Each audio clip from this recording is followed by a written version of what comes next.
The intention of today's workshop, is to share with you what we find to be extremely helpful and heart-opening and wise and conscious understandings that we've found support conscious relationships of that relationships of love and evolution.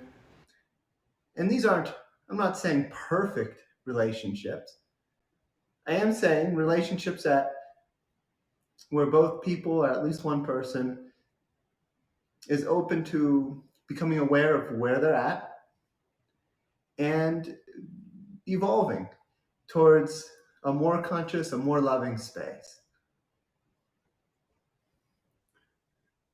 And if only one of you is conscious, then if you apply the light, if you apply consciousness, the degree of consciousness that you can provide into the relationship, uh, over time that will have effect.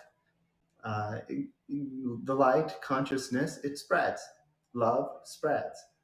And you'll find that there are ways that through consciousness, you can act as a mirror that will help them reflect, help them see themselves, and help them change and grow.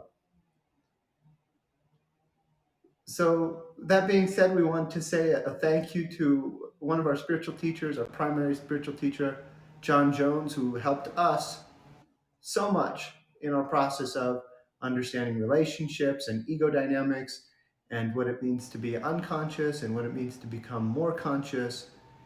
And a lot of what we're sharing with you are things that we've learned from John Jones and have implemented in our lives and helped our clients implement with great success. And again, that doesn't mean that life and relationships are perfect. That doesn't mean you'll never have a problem or a conflict or feel upset, angry, or afraid in your relationship again. It does mean that you'll have tools and understandings to help you manage those times and help you reduce how often that occurs and help you reduce the intensity of it. Is that a good intro, Love? And did I miss anything? The donations. Donations. Insight Timer asks us to ask for donations, and that these workshops are free, so that's how we that allows us to keep doing this, and Insight Timer to keep providing this platform. So if this helps you and you want to donate, please do. So in order to for us to connect to cultivating conscious and loving relationships, we're going to start with a little practice to ground ourselves and center ourselves in our hearts so that we're really connected to what we want to achieve, our intentions. So if you'll place your hands over your heart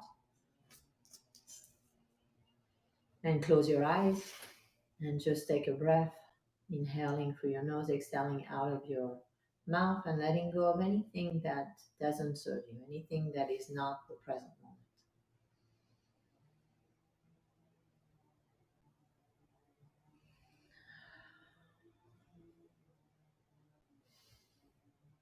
And so keeping your eyes closed, keeping your awareness in your heart,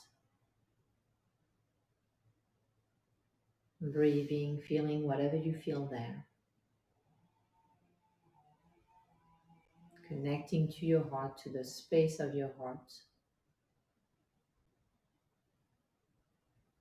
and becoming aware of whether it's in one relationship or all of your relationships, an intention that you have. So for instance, your intention could be to feel more connected in your relationship or relationships, or it could be to be more patient, to feel more love. Whatever that intention is for you, whether it's in one relationship or all of your relationships, if you'll connect to that,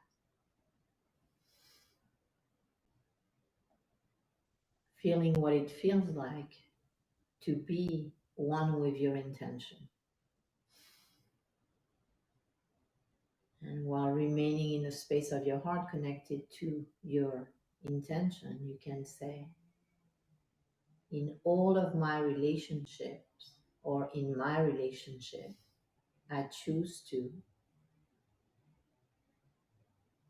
And then whatever it is that you're choosing, that you're intending in your relationship,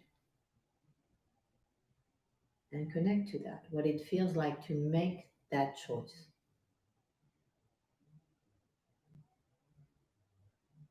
to be connected to your intention,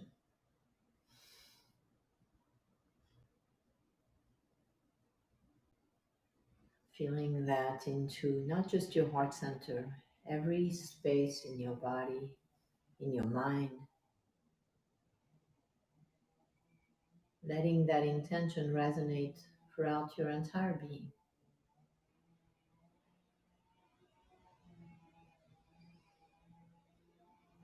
And when you're ready, just open your eyes and go ahead, love.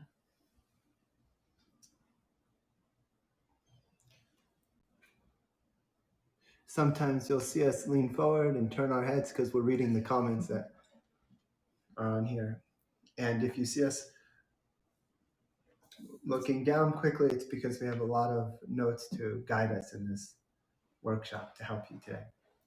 So, first, let's get you in touch and grounded uh, in why you're here and what relationships are like. Because we can talk up here superficially about how great everything is and how great relationships can be, and it's so important that we ground ourselves in the actual day to day, the struggle even that everyone wants to transcend, the suffering that everyone wants to resolve. Now, it might be a little different for you. That being said, most relationships, typical relationships, people feel like their partner is sometimes selfish or doesn't care about them or doesn't listen to them or doesn't prioritize them or perhaps is dishonest or is not wanting to work on themselves and change and reflect. And ironically, in those same relationships, usually the other person typically has their own list of complaints also about their partner. And in these relationships, usually neither partner feels entirely comfortable being open and vulnerable with the other, communicating certain things. When feelings are expressed, sometimes there's often conflict and misunderstanding. People can carry things on their chest in relationships. They can carry animosity and resentment, and and they're unable to express it and work through it. And in many relationships, people question: is this relationship optimal? Sometimes, or they threaten the relationship, or they get into big fights, and and usually there's parts of them that want the relationship to work, and other times they just they wonder, maybe this isn't the relationship for me. So, how many people out there are having experiences like that in relationship? So when you hear Dexter describing this process of relationship and the complaints that sometimes we have in relationship dynamics, when you hear that, does it bring up for you that it's a painful problem, this situation that we're in, or that it's an uncomfortable opportunity? Which is it? So when you reflect on that, and if you want, you can say, is it a painful problem, or is it really just an uncomfortable opportunity? Really, relationships and those different situations that we experience in relationship, they're a gift.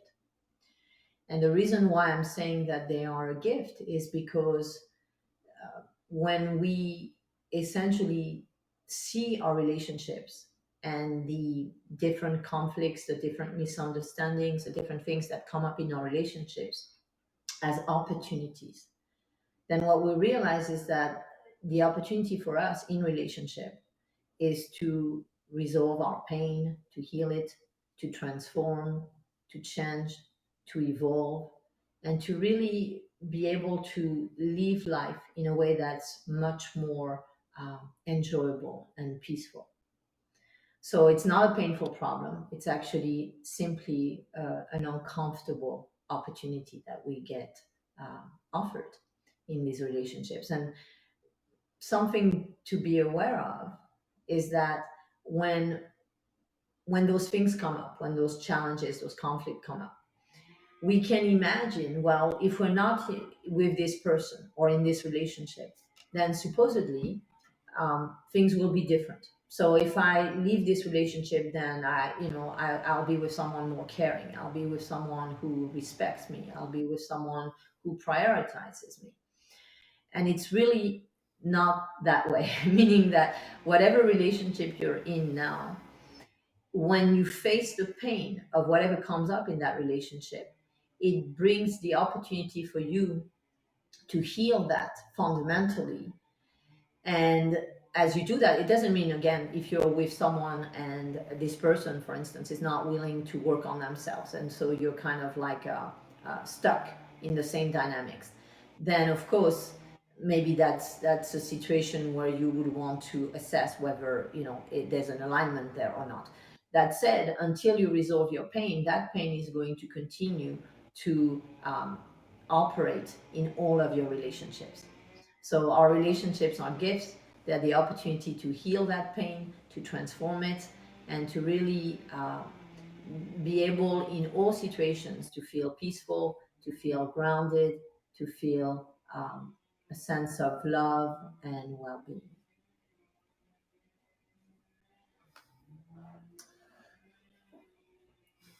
And do we always see it that way? Do we always experience it that way? Are we always like, yippee, another fight? I get this is such a gift right now. I'm so grateful that my partner is angry or judging me, or I'm judging my partner. And woohoo, I'm evolving. That's usually not how we receive it. Usually, the way it goes is if you were to turn it into a little cycle, you have at least one person in the relationship gets triggered into a negative emotion. And so that's number one, right? That's one of the cycle. And I guess I'll use my head as the circle for the cycle. And then number two is then there's like people react to the emotions that they're triggered in, they react to each other, and there's conflict. And then number three, there is after that conflict, there's not really evolution. The people they stay stuck and perhaps they get into fights and break up, or they have the same thing repeat. So it starts with us getting triggered. Negative emotion, conflict, lack of progress. Negative emotion, conflict, lack of progress. So the way the cycle could look is negative emotion, conscious self-awareness, conscious intentional choice in the relationship and communication, and then evolution. So negative emotion, self awareness, conscious intentional choice and response in the relationship, and evolution of both the relationship and your partner. Even if your partner is not on this call or doing this type of work, even then, if you start to put conscious intention, conscious choice into your relationship, it will have that effect. So if we can focus on the part of that cycle there that leads to the shift, if we have the negative emotion and then we become reactive and we get into conflict and we don't grow and heal and change as much. If we have the negative emotion and and we become self-aware and choose to try to heal and make a conscious choice, we do. So what prevents us from taking that positive path?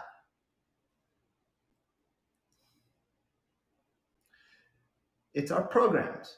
Our programs, our ego, our negative thoughts, our negative emotions, what we project onto the future, what we project onto the past, what we project onto our partner, what we project onto ourselves, what we project it means, prevent us from actually remaining focused and intentional, loving, caring, supportive, patient, and tolerant in the relationship. And as soon as we have a program come up, which we're defining as a fear, or a belief or a want, something you want or something you don't want, something you like or something you don't like, something you judge, an attachment or aversion. These are all programs. As soon as we experience those programs in the form of thought and emotion, they feel so real. And then it's really hard to make a different choice. The key is to remember that when you're having these experiences, what you're experiencing is your own programs, not something your partner caused in you, not some reality outside yourself, just your programs, your fears, your beliefs, your attachments, your aversions. And if you can accept that, then all of a sudden the relationship becomes a mirror for you to become aware of those and clear those. And the more you clear those, the more inner peace you have in life, in all situations, in all relationships. The more joy, the more surrender. And so there's a metaphor for this that our spiritual teacher shared with us, that life, that relationships are like a rock tumbler. A rock tumbler. So, like a rock tumbler is this big container that you can turn, and all the rocks inside they tumble and they crash into each other, and it's really loud and boom, boom, boom, boom. And the rocks are like sharp and they have edges, right? When you put them in, they're really sharp and jagged. And that's like our ego. As it gets into a relationship, it's really sharp with a bunch of edges and nuances and quirks, fears, beliefs, attachments, aversions, judgments that, of course, are never going to perfectly align up with our partner and their edges. So we get put into this rock tumbler and we start to tumble and tumble and tumble and crash into each other.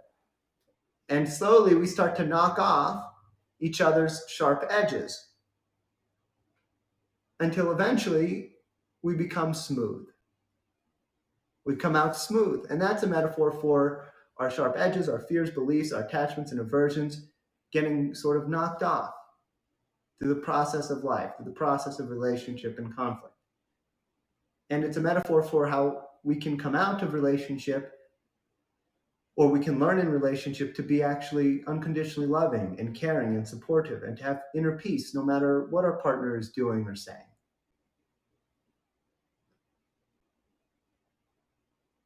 How is that? Did I cover all of that? Yes. Okay. So let's talk a little bit about how we can consciously essentially go from reaction to response. So a lot of the conflicts and a lot of the misunderstandings and the relationship dynamics that are painful, they actually come as a result of us reacting to programs rather than responding, whether it's our own programs or our partner's program or anyone that we're in relationship with, that we are essentially interacting with. Our programs, basically challenge each other. So how do we respond, right? So to understand how we can respond is to understand that the tendency, what we're conditioned into, is reacting. So we have programs, subconscious programs, and those subconscious programs, essentially, when someone says something, does something, and it doesn't match to what those programs have learned about quote unquote reality, self and others and relationship, they get triggered. And so then we go into reaction. We try to make the program match what the reality that we're seeing. So then we react from that instead of responding. So when you can realize that reacting comes from an unconscious, subconscious dynamic of basically having a program in place and making a decision, first of all, interpreting the situation from that subconscious program, and then reacting to that, saying, oh, I need to change something about someone or myself or the relationship in order to feel safe. So to be able to respond is essentially a process of practicing our free will. and repeating that over and over again. So in those moments where the program gets triggered, we can choose with our own free will to actually remember what our intentions are in our lives, in our relationships, and to actually respond, whether it's verbally or through an action, in a way that is going to be supportive of our relationship or relationships, right? We're talking either as a relationship with your partner or relationships in general. So when you're aware of what your intentions are and what you're wanting to achieve in your relationships, then it can be easier to respond rather than react. If the moment that someone says or does something or seems to be operating in a certain way that doesn't match our program, we're going to have that tendency to react. So when you can realize that you have free will choice and you're connected to your intentions and you practice responding. So it doesn't mean that at the level of your root chakra, for instance, which is your first energy center, when your programs get triggered, you might feel unsafe. You might want to react. So if you let yourself feel that, and instead of basically reacting to that primal urge, that survivalistic tendency, you remind yourself of what your intention is. And then you choose with your own free will how you will respond so that it continues to support your intention. So essentially, at a high level, this is one way in which you can start to go from reaction to response. In addition to learning to go from reaction to response, it's important when essentially when we start to shift our relationship dynamics by becoming aware of our programs, to really realize that no one can make us feel anything. So we're conditioned and from childhood, essentially, not that our parents have told us that's the way it is, just because it is the way that in the collective consciousness people feel that it is. We imagine that people make us feel a certain way. So it's even embedded in our language in such a way that if someone does something, we say, oh, they made me feel bad, or they made me sad, or they made me angry. And it's very important to realize that just because it's embedded in the language and just because it's been repeated and it's been modeled, it doesn't mean that it's true, right? So this is childhood conditioning. And when we can break free from that childhood conditioning and realize that whatever we feel comes from our own process of interpretation, essentially how we're interpreting what someone else is saying, how behaving, what it means about us, what it means about the relationship. Then when we see that, then we realize that no one is making us, no one is forcing us to feel a certain way. And we can own our own feelings and emotions. And there's something really freeing about that, because when you stop saying someone makes me feel a certain way, so and you shift the language into I feel this way. And you don't even say I feel this way because this person did this. I feel this way because this person said it. Just say I feel this way. The moment that you do that and you take accountability for your own process of feeling and emotion, now you have the capacity to completely comprehensively change it. And then by doing that, now the feelings can begin to change, meaning that someone can say something or do something or make a certain choice or decision, and you don't have to basically go into a state, an emotional state that is different than the state that you were in. Right? So it doesn't have to change your state of consciousness, your thoughts, your emotions, your feelings, the sensations. You can stay grounded and aware, and simply realize that people are simply triggering something in you. They're not causing the feelings and the emotions. So I'm going to read a short little excerpt from The Untethered Soul, which essentially helps you realize how we can get into a state where, in order to protect ourselves, meaning that if we imagine that other people can make us feel a certain way, we're going to start either not seeing certain people, or trying to protect ourselves, trying to essentially create an environment where those triggers are no longer there. And when we do that, we close ourselves off to the world. And that's really important to realize. Right? So this self-protection mechanism, instead of facing our fear and our pain, it actually leads us to being in a state of limitation. I've never done that. I've just heard that other people do it. So, The Untethered Soul is a book written by Michael Singer. And in this book, he describes a house that people that is built by the character, where basically, in order not to feel hurt, this person begins to build a house where nothing can come in from the external world. And as a result of doing that, now no light can come in. So the person is now experiencing a lot of different limitations in their life, in their relationships, in their emotions, in how they're experiencing themselves, others, and the world. So you will get to a point in your growth where you understand that if you protect yourself, you will never be free. It's that simple. Because you're scared, you have locked yourself within your house and pulled down all the shades. Now it's dark and you want to feel the sunlight, but you can't. It's impossible. If you close and protect yourself, you are looking this scared, insecure, you're locking this scared, insecure person within your heart. You will never be free that way. So the reason I'm sharing this little excerpt is really to invite you to face, to feel what you feel, to face the feelings that come up, and to realize that when you do, there's immense energy that gets liberated and immense freedom from that. And that is from The Untethered Soul. And the book, The Untethered Soul, from Michael Singer. And what are the programs? Or I'm sorry, the house made of? I just gave it away. It's the programs.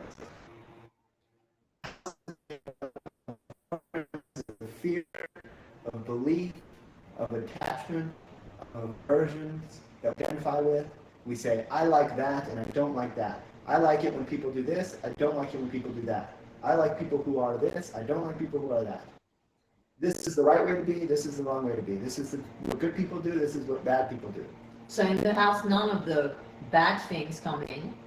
There's only the good things, supposedly. So all the aversions are, we're essentially trying to protect ourselves from aversions, and all of our attachments are in that house, except that when we live in that limited state, there's no energy flowing. So we don't actually experience a state of inner peace, of joy, of happiness, of creativity, and of love. Simply the programs. So we have a question. I'm aware of wanting to avoid feelings that I have in relationship. How do I free myself from that emotion that I experience in that situation? And first is to stop avoiding the emotion. Because if you're avoiding some part of yourself that feels a certain way, it won't be resolved. It will just continue to sort of be there, you could say, in your subconscious. And so perhaps allowing yourself to feel it.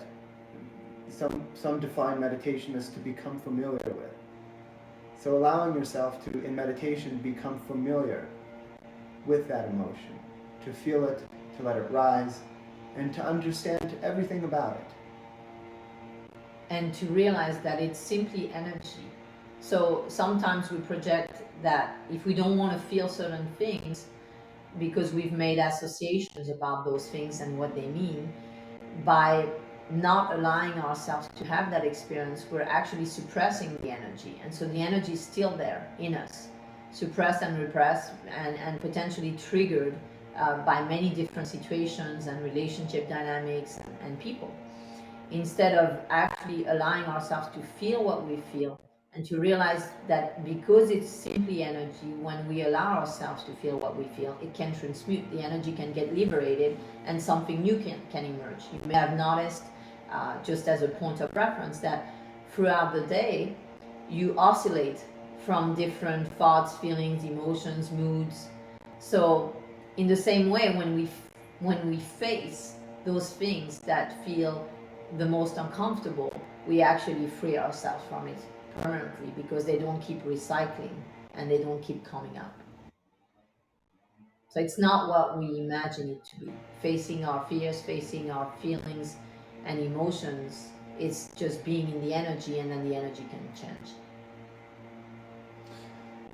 And one, have you discussed shifting relationship to sensory information? Okay.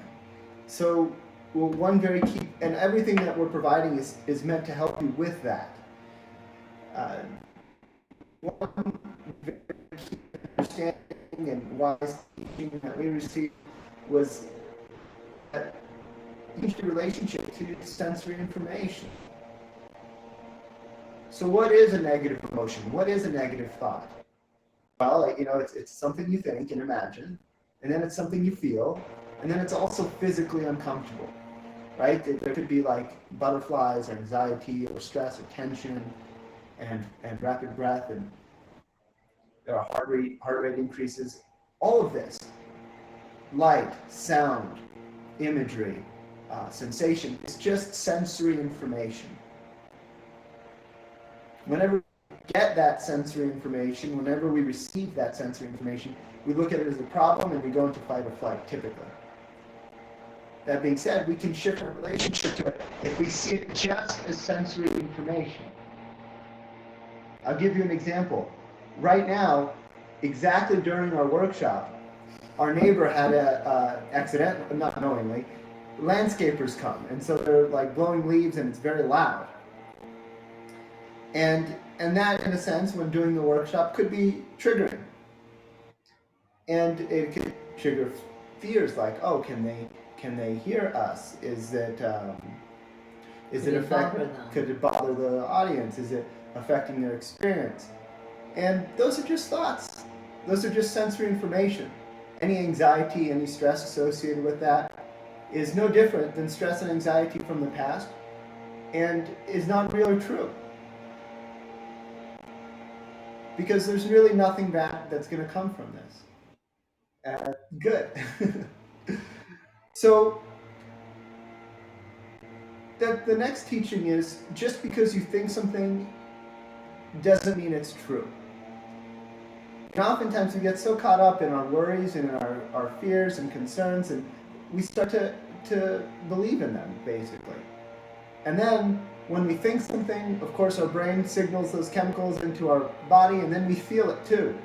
So then not only are we thinking it, then we're feeling it, then it feels so real that now we're just, reacting and running away from our partner, or getting angry at our partner and saying a bunch of things because we're lost in this illusion.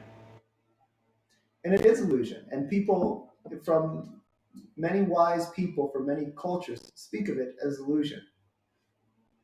And if we can see our own illusion, the illusions we create and generate, that our programs do, then we can blow through the smoke and clear it and have clarity again.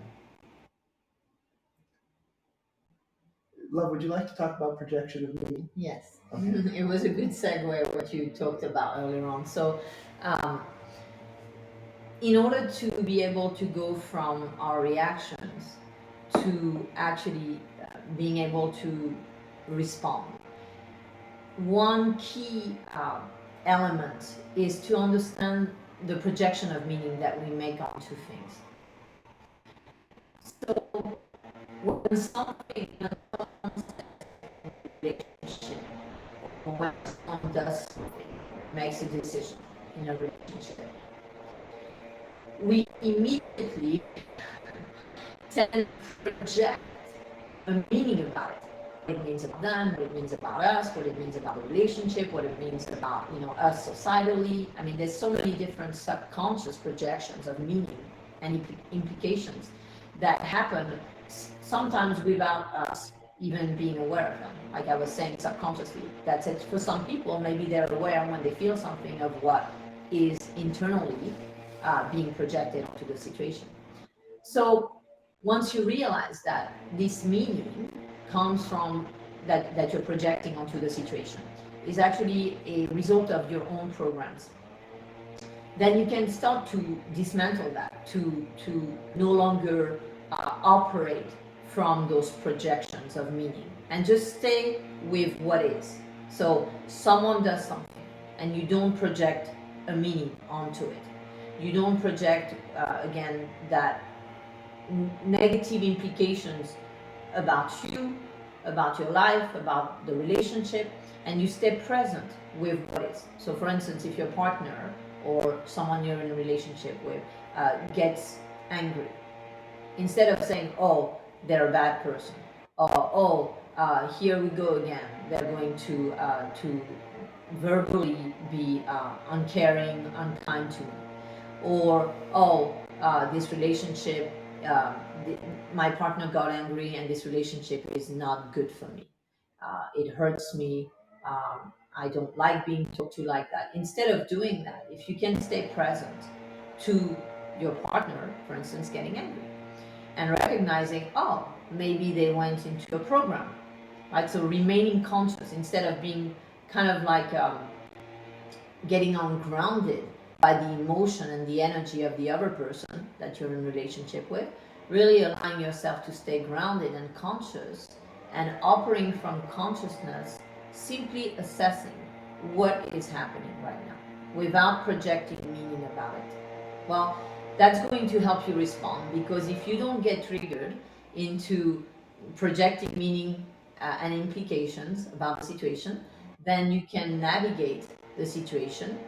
You can understand maybe that the person has gone into a program and see how you can manage that. If they're in a negative emotional state, whether there's something you can say or do, or whether just taking a walk, walking away and letting them process and then coming back. Right? So that's very different than starting a bunch of different mental, intellectual processing about meaning and implications about the situation.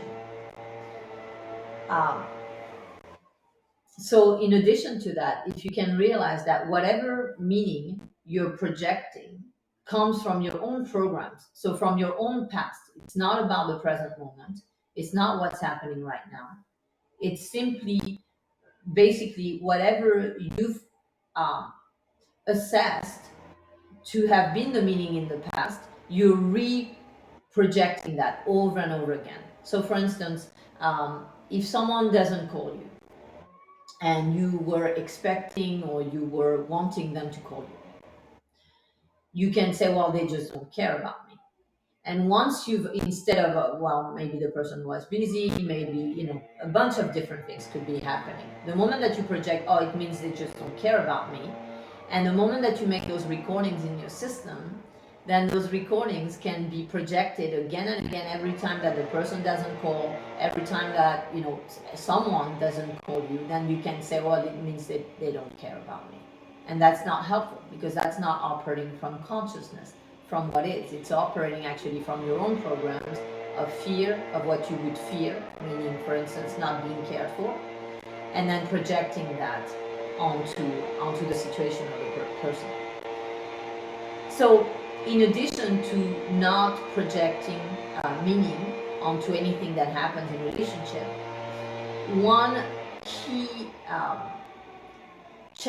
shift that you can make is to really begin to see what people do and say, not as them, but really as programs. And when you do that, it can really free you from the process of feeling victimized, from the process of judging, from the process of wanting to punish the person, and also from the whole process of building an image about someone that is not them. So if, for instance, you imagine, oh, that means they're not caring, that means they don't prioritize me, that means they don't love me. Now you've associated those meanings with someone, when really all that is happening is that the person is operating from certain programs, and those programs are leading them to make certain decisions that are not necessarily conscious. And then you're imagining that's the person. So it's like if I was imagining that Dexter was, his patterns or his programs. And I looked at him like that and I said, well, Dexter is, this, or Dexter is that. Then I would start to have this image of Dexter that is not Dexter. And I would start to react and interact with this image of Dexter that is not Dexter. So when we start to disidentify the programs from the person, it can really reduce the emotional charge that we feel when someone goes into a program. It can help us start to map those programs and navigate them more consciously, because now when it's not the person doing that, it's just their program. It can also help us recognize those programs in other people, so we can really start to again disidentify and reduce the emotional charge in those moments where the program triggers us into our own programs. So when we look at those things as programs and not people, right? Their reactions, their tendencies, their patterns, not as it's them. It's just simply programs. It's going to help us to remain conscious, to be more capable of navigating the programs when they come up, and also not to accumulate misunderstandings about the person that would then lead us to maybe judge or criticize or punish the person. That's very helpful. Okay, let me address a few questions. Being a different way. Oh no, let me go back. I often manage this with my mind more than my heart, which seems to misalign with my partner who is looking for a heart connection. Ah, as much as you can, attempt to shift into your heart in those experiences. The mind is helpful. The mind can help you recognize, oh, I'm in fear, I'm in ego. It would be more optimal to do this. It would be better received. And people can feel it when you're in your mind or when you're in your heart. Especially women who are more sensitive to that. And so, as much as you can provide that heart connection in those moments, as much as you can learn to shift out of the fear or the negative emotions of stress and survival and into your heart without needing to just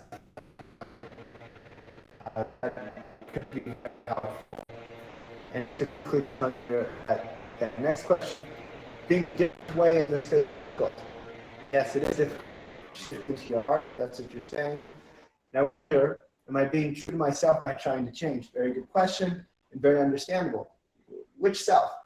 Because if our true self is change, is a constant process of change and consciousness that is not defined in any way, what true self is there to be true to? Usually when we want to be essentially true to ourselves, what we're basically saying is, without realizing, is that we're afraid of letting go of our beliefs and our control strategies and our safety strategies. It's that our ego has become attached to a certain way of being, to certain self-defense mechanisms, and our ego is afraid of being different. And then we think to ourselves, well, I might not then be being true to myself if I just, forgive, let go, and shift into my heart when the person did this. That being said, if you ask yourself really what's most helpful, holding on to that ego, that house, that protection that you build around yourself that doesn't really protect, or having love in your heart and learning to have that more consistently for everyone, no matter what they do or say. And who is your true self really, if not consciousness and unconditional love? And that's a segue into the other question we got from someone saying, "Do we need to understand all protections?" No, you don't need to trace them all. You don't need to analyze them all. you only need to, in essence, understand that they all stem from the I thought.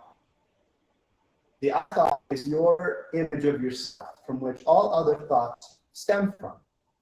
And all projections stem from the I. And if you can realize that this I thought is imagination, then you can realize that everything that comes from it, all the other projections that come from the I thought, is also imagination. So, in essence, the source of all projections in relationship is the illusion of the I, or the illusion of separation. And when there is no I that we imagine that we need to protect and keep safe, then there is understanding. Then there is unity. Then there is compassion. Then there is consciousness. Then there's clarity. And ironically, we actually end up being able to manage life way more effectively than when we're imagining that we are separate and we are an I.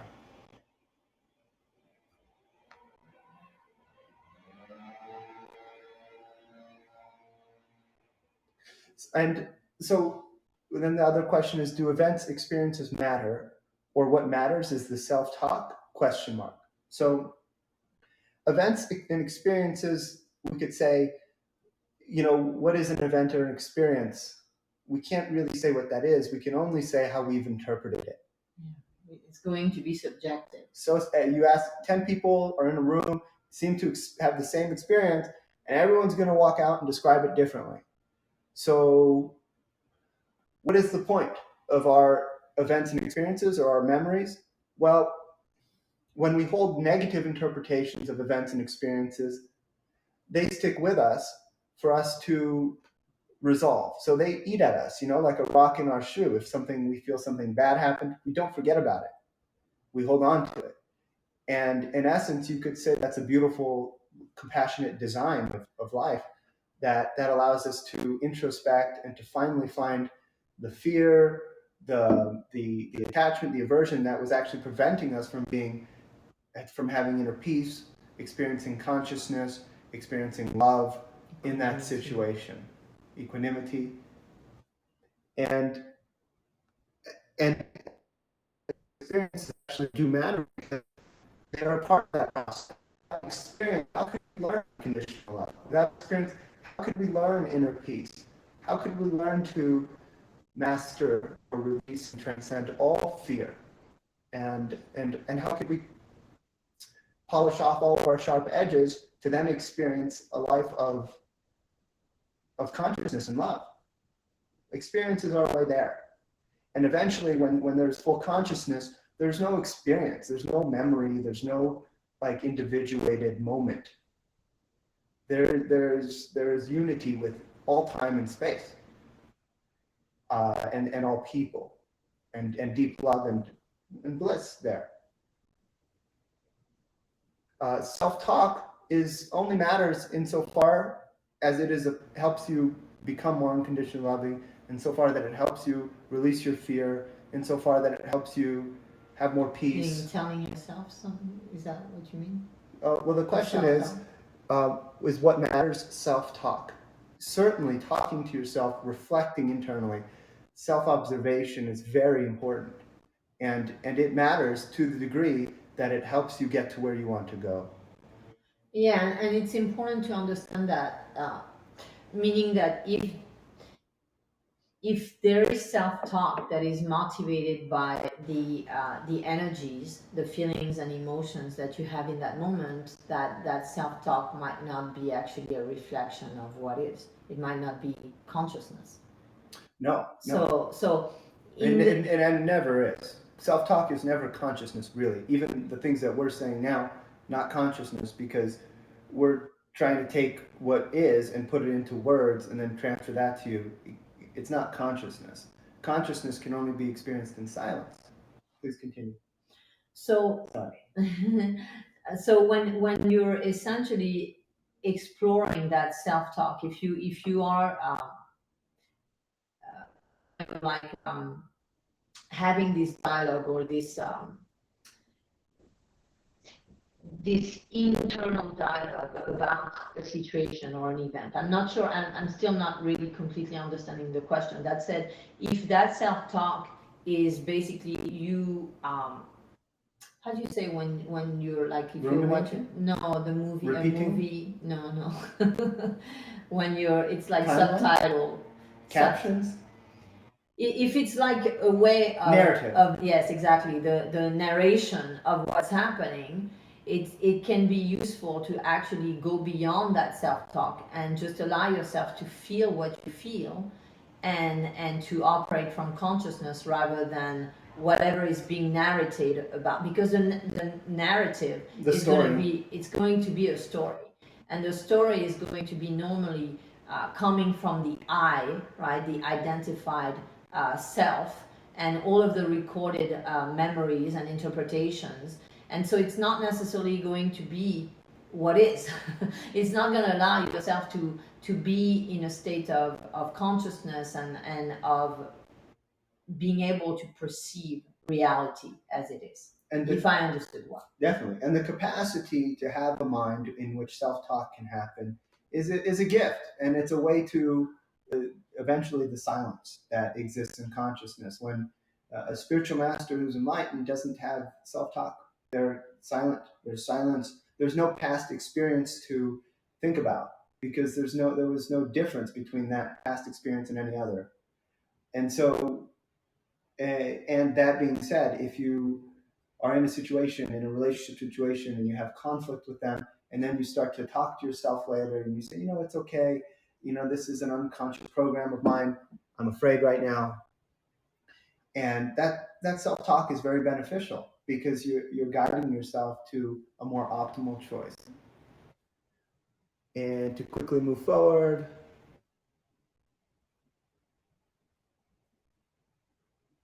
And it's also useful to realize that the self-talk is going to come from the third chakra, from your mind, so it's not going to be maybe as conscious as maybe if you were in your heart. And that goes back to the question of the person who says, well, like my partner is wanting me to be in my heart in those moments. And the tendency, if we want to control the situation, is to try to rationalize with the mind instead of allowing ourselves to feel with our hearts.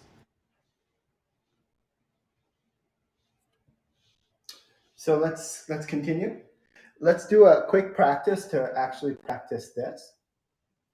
And thank you all for your wonderful comments. And we hope that we're answering your questions a bit. The text is hard to interpret accurately always. And I think we did cover the self talk from many angles. Let's see. So if you would close your eyes,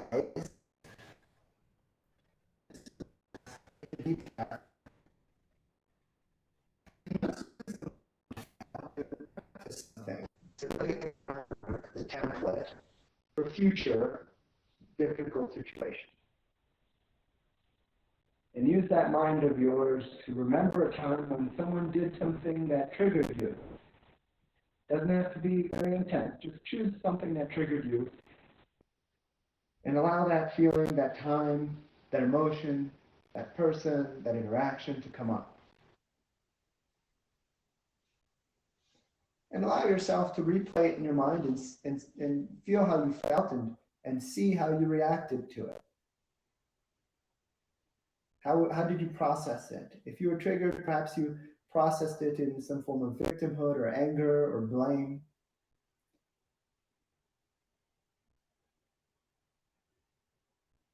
So get in touch with those feelings. And let yourself feel even the pain of that. It might have been so frustrating. You might have felt so betrayed. You might have felt so wronged.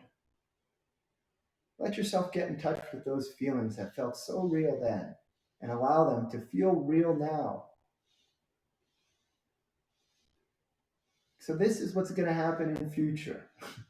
Inevitably when you in the rock tumbler of relationship. So allow yourself to now see this feeling, to feel this feeling as just sensory information. Not truth, not reality, just sensory information. Chemical reactions, to projections and illusions of the mind, illusions of the ego, the illusory process of ego, and all of its fear, beliefs, and other safety and control strategies. As a wonderful spiritual teacher said, allow yourself to see the false as the false. And see it with your entire being, with your entire I.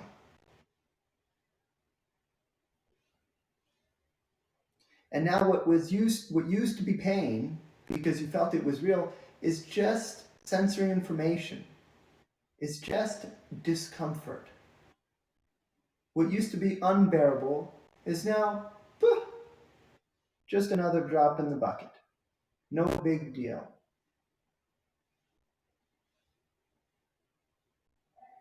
And now connect to what your deepest intentions were truly in that moment when you were triggered. And allow yourself to see yourself responding rather than reacting according to your deepest intentions. So see yourself making perhaps a different choice than you made in the past when you were triggered. See yourself facing your fear, facing all the feelings and projections that were triggered, connecting to your intentions, and making an intentional, conscious choice and response, rather than an emotional, unconscious reaction. See that happening, and now allow yourself to love and accept both versions of you. The version of you that reacts, and the version of you that consciously responds. Recognizing that this is the process of life, that you will never be perfect in relationship. There's no such thing. And that there is no metric by which you must judge yourself or anything like that. And that all of this is simply an opportunity.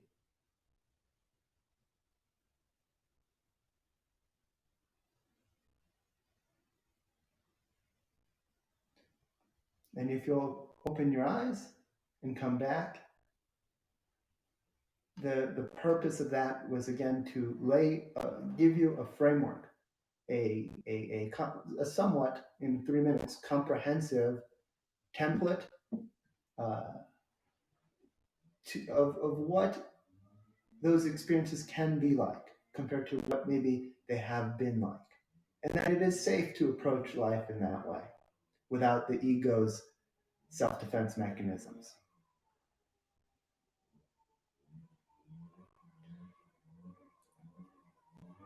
And I just want to say a special thank you to all of you who are commenting. We really appreciate it and appreciate you.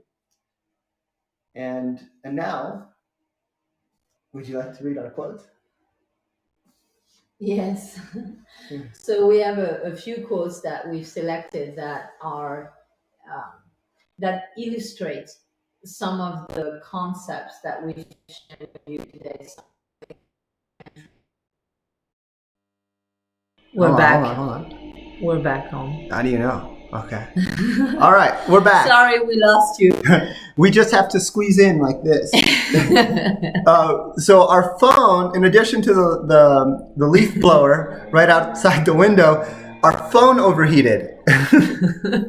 And it overheated because, not because, but it was running out of battery. And even though it's charged, it seems to be depleting battery faster than it's charging. And then it overheated. So look at all these triggers. And do they really exist at all? So the first quote is actually a quote from us. And basically what we say is every choice has implications. Every choice that you make. And then you can ask yourself, which implications do you choose?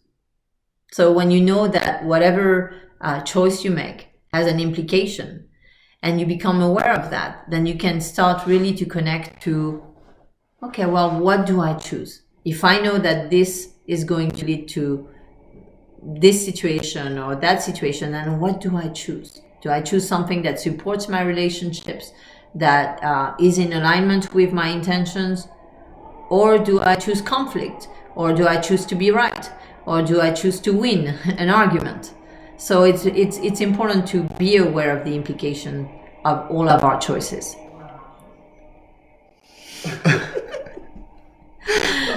What was that? Alexa.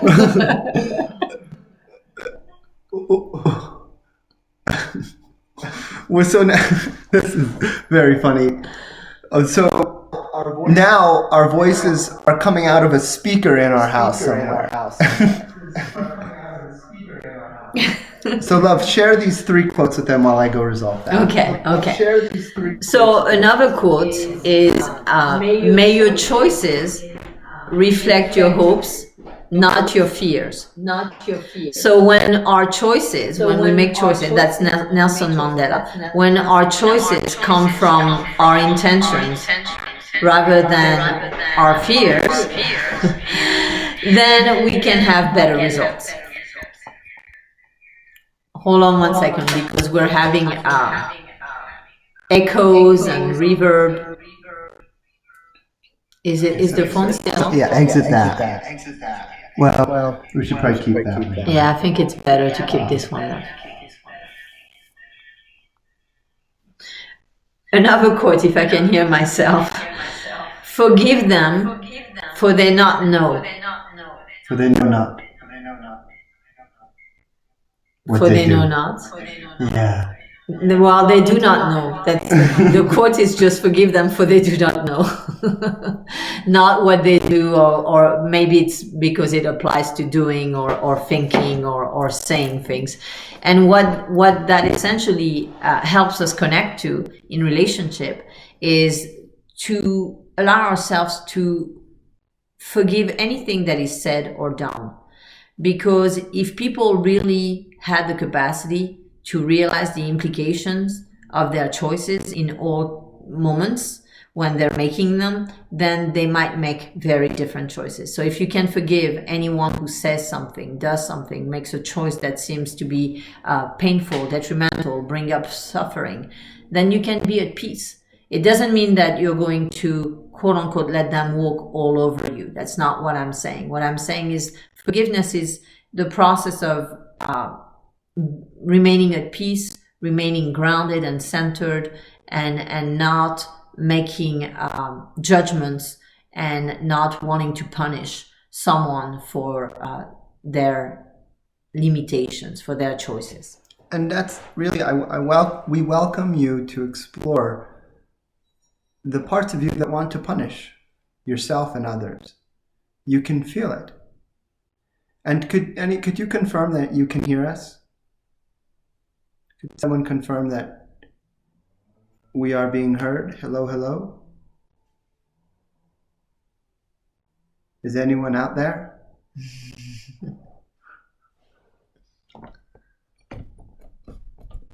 I see a comment here, so I think so. 4 minutes ago. Oh, 4 minutes ago. Yeah. Hello, hello? Oh, good. Thank you, Shannon. Okay, good. So the other quotes we wanted to share with you, a few, by their light, it makes sense. So just as when we have a negative reaction, it's because we think something else is going on. We're literally living in an obscured reality of illusion. And so then we take action based on that illusion. That doesn't make us bad. That makes us, human. And so the same applies to when someone does something to us. By their lights, by their illusion, it made sense. And did you read the Nelson Mandela quote? I did. Okay. So, lastly, the last section of this workshop is about committing to your relationship, because all of this becomes so much easier when you ground yourself in your commitment to the relationship. Or another way to say that is that when you commit to the relationship and ground that commitment into your being, all the way from from the top of your head to your toes, or from the top of your being to the center of the earth. That means that all levels of your chakras and all information that comes to you is in alignment with that commitment. There's no parts of you that are saying, no, I don't want this, or I don't want that, or I want this, I want that. It's like congruence. And that can be challenging because, in a way, our programs are kind of like little personalities. And you've noticed, like when your partner or you are in a bad mood, you're in a certain personality. Or when it's Friday and you're really excited to go out to dinner, you're in another personality. Or when you leave the lights on and your partner gets upset, they're in a little personality. And we're fluctuating all day long between those different parts, those different personalities. And when someone does something that really triggers a fear or past pain or trauma, then we're in a really strong personality, and that personality does not necessarily want to be in the relationship. They might hate the other person. They might want to leave the relationship, and they might want to destroy the relationship. And so it's so important that, number one, we're able to monitor ourselves, manage ourselves, as we inevitably go into these different personalities. And number two, that we're able to monitor and manage our partner as they go through their personalities, and giving them the space to do it, giving them the space to say whatever they say from there, and to a degree, do what they do from there, and being willing to forgive and remember that that's not who they really are, that none of these personalities are who we really are. Yeah, going back to looking at programs, not people. Yes. Looking at what people do as their programs, not themselves, not their soul. Yes. And thank you for your comments. Namaste. And so the key is to, when you're in a personality, or rather perhaps in your consciousness, and you feel calm and you have space and your mind is relatively quiet, take that opportunity to write down why you're doing what you're doing, why you're in this relationship, what it means to you, what its benefits are to you, how it's supporting what is truly important to you in your heart and soul. And really connect to that and write that down and keep it with you, so that the next time you're in a personality that wants to destroy the relationship, that feels so afraid and out of control, you can read that paper and you can remember why you're there. And that will give you the fuel, the motivation, the integration to focus on what your deepest intentions are. And then maybe instead of throwing the vase at them, you will say, I want to throw this vase. I hate them right now. And I remember this relationship is really important to me. Even though I can't feel that right now, I trust it, because every day I choose to go to sleep and wake up next to this person, and there's a reason for that. And right now I'm just really triggered. And so I'm going to put the vase down and perhaps wait this one out. Wait till this program plays its course without taking action from it. And that applies to all your relationships. We're not just talking about partner relationships. And we're projects. Talking about any relationship that you're in. Yeah, and projects. Sometimes in projects like businesses and things like that, and careers, we can feel so down and exhausted, and we want to give up.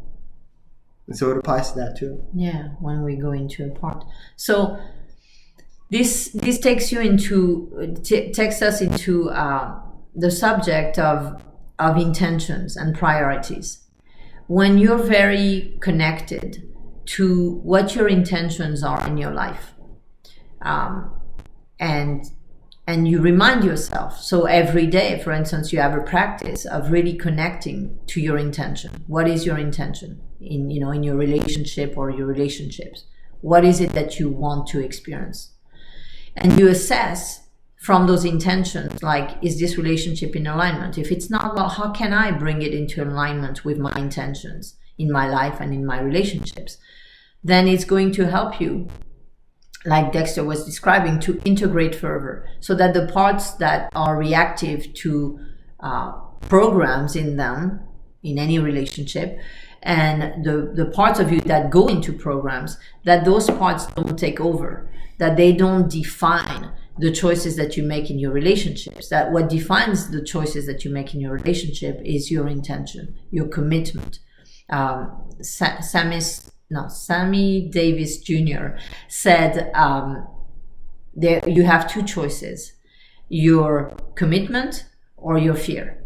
So which one do you choose? Do you choose your fear that someone is going to trigger you in a certain way, someone is going to do something to you, abandon you, hurt you, not treat you in a certain way that you want to be treated? Or do you want to commit to your intentions, to what's important to you, to what you want to align yourself with, to the state of energy that you want to experience? So when you commit to yourself, when you commit to your intentions, when you commit to your priorities in life, then it becomes easy for you to make choices from that commitment, rather than going from program to program, reacting to your own fears, your own projections of meaning and implications. Really just staying grounded in your intentions. So I think there was something you were going to do before the little quote. Did you read this quote? Which one? You always have two choices? Yes, I just did. Okay, sorry. And then there is another quote we wanted to share with you from Khalil Gibran, a poet. Your pain is the breaking of the shell that encloses your understanding. And then later in that same poem, he says, it is the bitter potion by which the physician within you heals your sick self. So the pain doesn't come from anyone or any situation. It comes from our own process of recording, interpretation, and projection. And when we realize that, then we can free ourselves from that. Khalil Gibran said that, and it was no longer alive. It was a poet, Khalil Gibran. And also one other thing is that he says that it's the bitter potion by which the physician within you heals your sick self, meaning that there's like an intention to this pain, that actually there's a purpose to it, and that purpose perhaps is the process of us choosing to live in this world, choosing to be in relationship, and choosing to work through our suffering in order to discover the beauty and the love that is on the other side of that we can access by going through that. And perhaps we've all made that choice to do that in our own ways here in this life.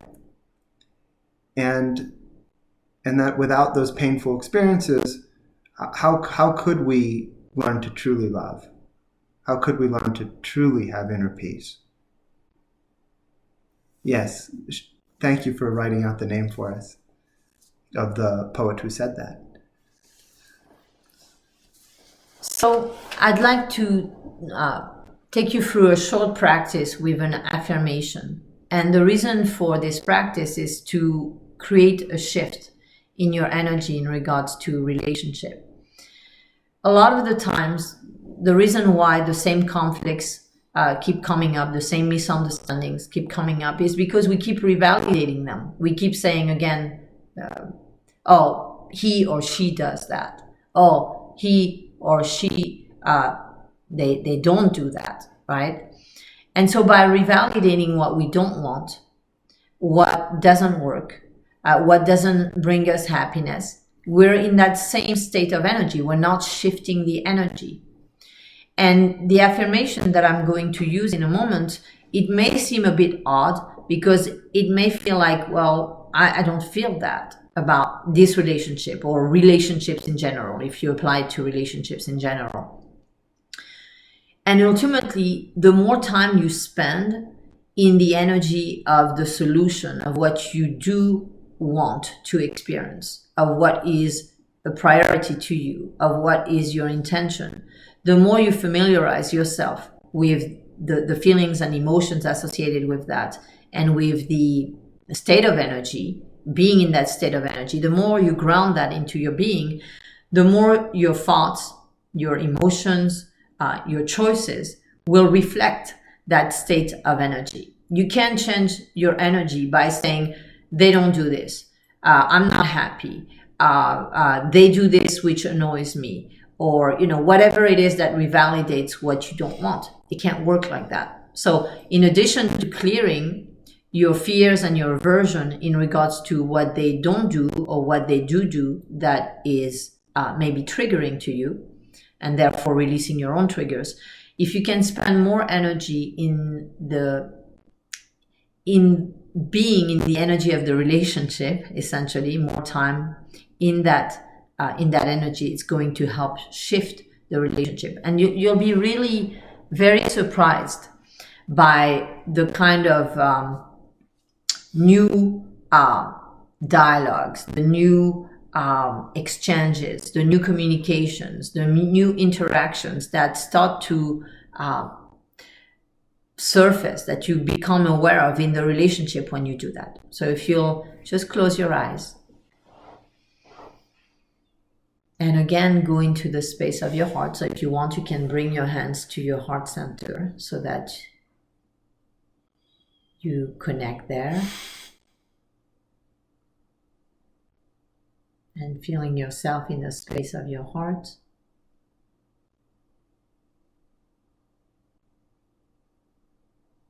Maintaining your awareness there and connecting to your intention in either relationships in general or in a specific relationship.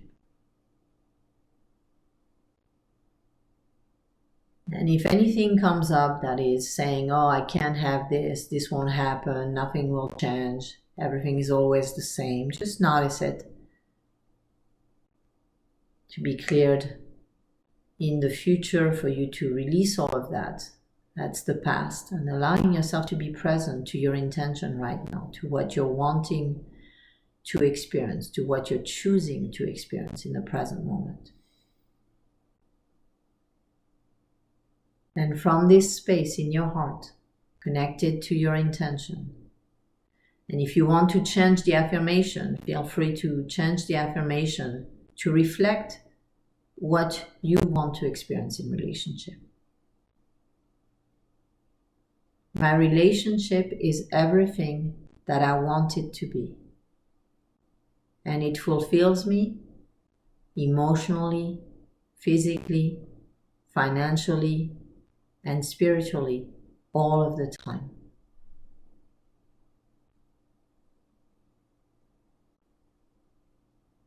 And let yourself feel that your relationship is everything that you want it to be.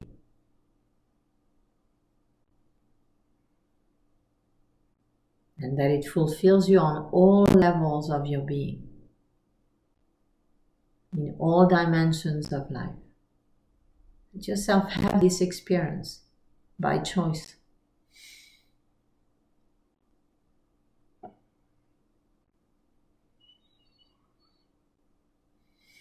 My relationship is everything that I want it to be. Feel that. What does that feel like? What does that look like? What happens in that realm where your relationship is everything that you want it to be? Connect to that.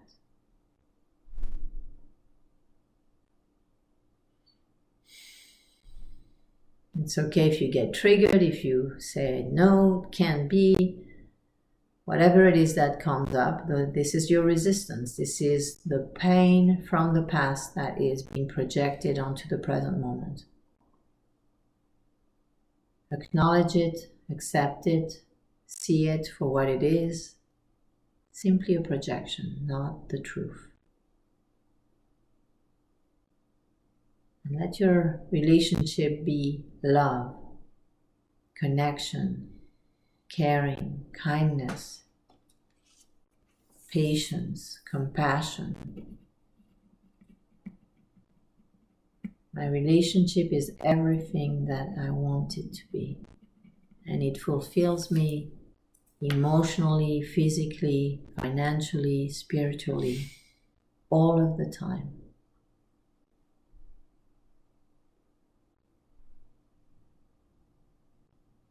You and only you can choose to have this experience. regardless of your programs, their programs. It doesn't matter. You can choose at any moment to realize that you can have this experience.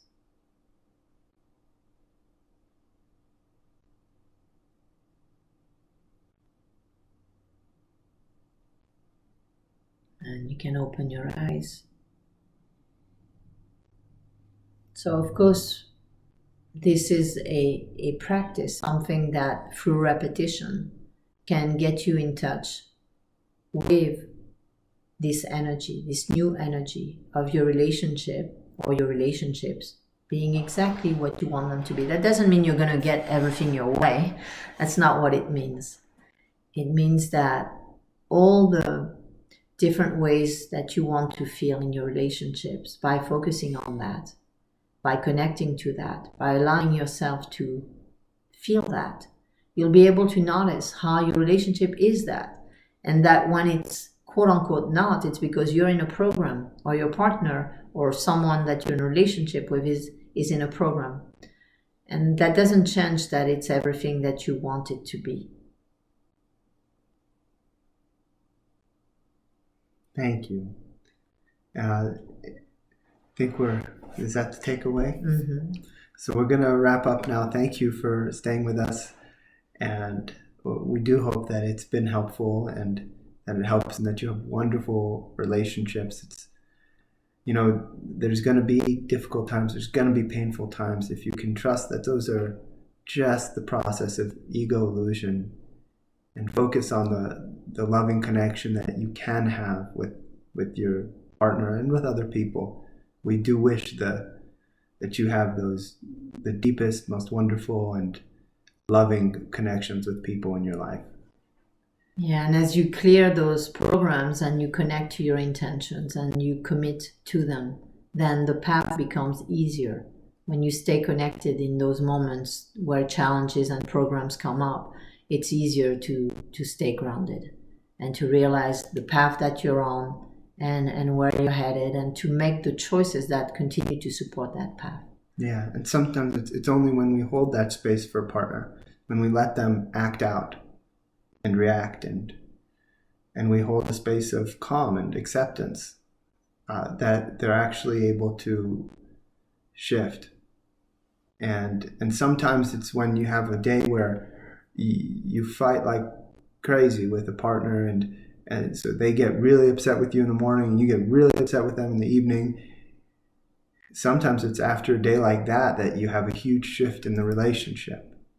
And maybe that shift couldn't have happened without that conflict that was so educational, painful and educational, or perhaps just uncomfortable. Meaning that if it brought up a lot of different programs that would have kept you limited, it allows for those programs to be released, and then there can be more peace, more connection.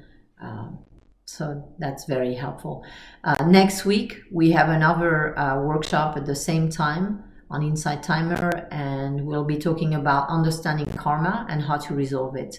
And we're going to approach karma maybe differently than it's a lot of people see karma. We're not going to look at karma as something that basically is out to get you. Yeah, or that we're going to be victimized by. Really understanding the learning process of karma.